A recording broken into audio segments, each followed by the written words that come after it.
திருநெல்வேலி மாவட்டம் காரையிருப்பு பகுதியைச் சேர்ந்தவர் யேசுதாஸ், வயது 33.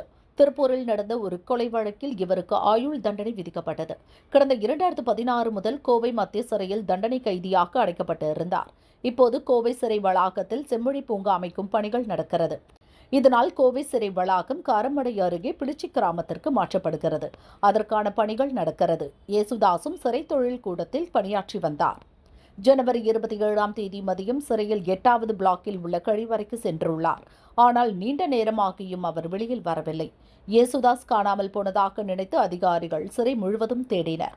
அப்போது கழிவறையில் இருந்து யேசுதாஸ் உடல் சடலமாக மீட்கப்பட்டது. கழுத்து எலும்பு முறிந்த நிலையில் இருந்தது. தற்கொலை செய்திருக்கலாம் என கூறப்பட்டது.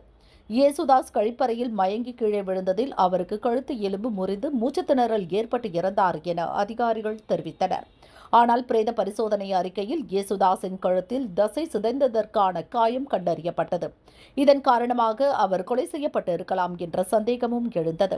இதுகுறித்து ரேஸ்கோஸ் காவல்துறையினர் வழக்கு பதிவு செய்து விசாரணையை மேற்கொண்டு வருகிறார்கள். யேசுதாஸ் பணியாற்றிய தொழிற்கூடம் சிறைத்துறை அதிகாரிகளிடம் விசாரணை நடத்தப்பட்டுள்ளது. கீழே விழுந்தபோது அங்கிருந்த பொருள் ஏதாவது பட்டதால் கழுத்து எலும்பு முறிந்ததா, இல்லை சக கைதிகள் தாக்கி கொலை செய்தார்களா என்கின்ற கோணத்தில் விசாரணை நடக்கிறது. கைதி மரணத்தை தொடர்ந்து அலட்சியமாக இருந்த சிறைத்துறை அதிகாரிகள் சஸ்பெண்ட் செய்யப்பட்டுள்ளனர்.